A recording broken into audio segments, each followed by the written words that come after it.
Assalomu alaykum. Bugun boylik sari yo'l haqida gaplashamiz. Juda ham ko'pchilik boylik o'zi nima deb o'ylaydi. Ya'ni faqatgina pulda. Yo'q, o'rtoqlar. Vaqt bu eng katta boylik. Ustoz eng katta boylik. Oila, xotirjamlik bu eng katta boylik. Endi bu xotirjamlikka, yaxshi ustozga, daromadga, yetarlicha vaqtga qanaqa qilib erishiladi? Siz hayotingizda eng muhimlarini tanlang. Ya'ni xizmat yoki ishingizni eng muhimidan boshlang. Misol uchun, siz hozir umuman daromadingiz yo'q. Nima qilishingiz kerak? Demak, daromad turlarini oshirishni, ko'paytirishni yoki daromadni yaratishni o'ylashingiz kerak. Yoki daromadingiz bor, yetarlicha endi o'zingizga vaqt sarflashingiz kerak. Yoki vaqtingiz bor, daromadingiz bor, endi ustoz topib, bu daromadlarni ko'paytirishingiz mumkin. Yoki oilangizga, farzandlaringizga, yaqinlaringizga vaqt ajratishingiz kerak. Insonning 4 ta jabhasi bor. Bu birinchisi moliya, ikkinchisi munosabat, sog'liq va shaxsiy rivojlanish. Albatta, bu jabhalar birdaniga bo'lib qolmaydi. Birinchi o'rinda baribir moliya turadi. Chunki insonlarning puli bo'lsa, ularning daromad manbai bo'lsa, keyin munosabat, sog'liq yoki shaxsiy rivojlanish haqida o'ylashadi. Shuning uchun birinchi o'rinda siz daromadlaringizni ko'rib chiqishingiz kerak va daromadlaringizni ko'paytirish yo'llarini o'ylashingiz kerak.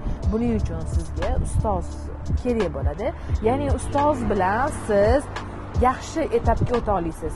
Qo'pol qilib aytganda, siz qilishni xohlamagan ishingizni ustoz qildiradi. Sizni imkoniyatlaringizni, tajribalaringizni yoki sizni nima desam ekan, holatingizdan kelib chiqib, ustoz sizni ko'p narsaga majburlaydi.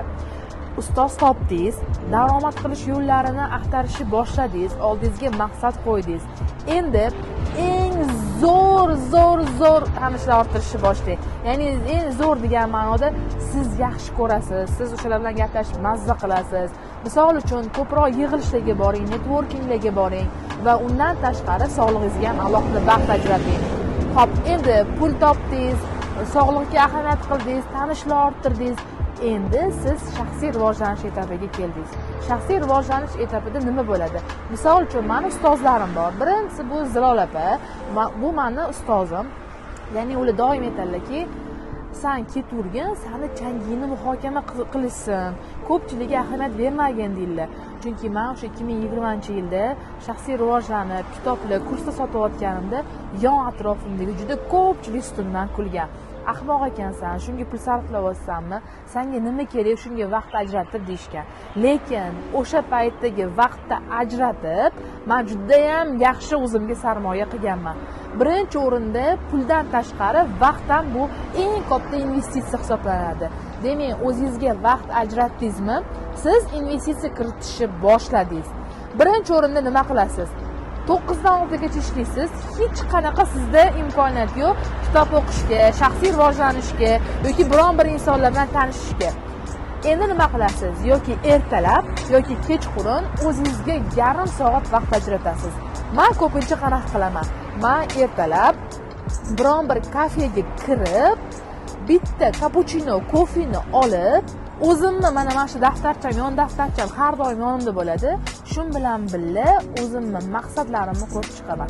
Ya'ni har kungi yarim soat men o'zimga ajratgan vaqtim menga kun davomida yoki 1 yil davomida juda ham katta sarmoyalarni olib keladi. Shuning uchun hammamizning ishimiz ko'p, lekin o'zimizga vaqtimiz yo'q. Shuning uchun siz bu vaqtni ajrating. Eng zo'r narsa, kechqurun qilib o'tirgan har bitta ishingizni ro'yxatini tuzib, rejalaringizni ko'rib chiqib, 1 yillik rejalaringizni ham ko'ring.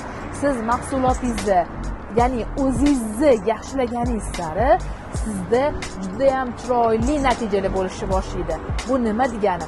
Agar siz sog'lom bo'lsangiz, tanishlaringiz ko'p bo'lsa, shaxsiy rivojlangan bo'lsangiz, demak, boy bo'lishni boshlaysiz.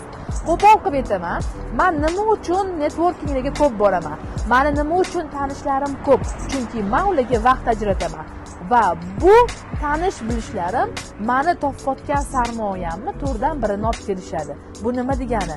Ya'ni siz tanishlarga o'zingizni, xizmatingizni ham sotishingiz mumkin bo'ladi. Misol uchun, men turli xil tashkilotlarda ishlaganman. Hozir konsaltingimiz bor, buxgalteriya xizmatlarini ko'rsatamiz. Shu yerda 12 ta buxgalter bor. Endi qarang, bu 12 ta buxgalter bilan biz 200 ga yaqin korxonalar buxgalteriyasini qilamiz. Meni tanish bilishlarim ko'p, chunki kimgadir buxgalter kerak bo'lsa, o'sha insonlar menga aloqaga chiqishadi va meni xizmatlarim sotilishni boshlaydi. Yoki meni shogirdlarim juda ham ko'p, men ularga yaxshi bilim, ilm, tajriba berganim sari kimgadir buxgalter kerak bo'lsa yoki ustoz kerak bo'lsa, meni tavsiya qilishadi. Qarang, oddiy bitta tanish bilish orqali sizga qancha sarmoya kirib kelyapti. Misol uchun, men 2020-yilgacha 3000-4000 dollar pul topgan bo'lsam, bugungi kunga kelib buni 10 baravar ko'paytira oldim. Buning asosiy sababi bu sarmoya, ya'ni o'zimga vaqt ajratganim.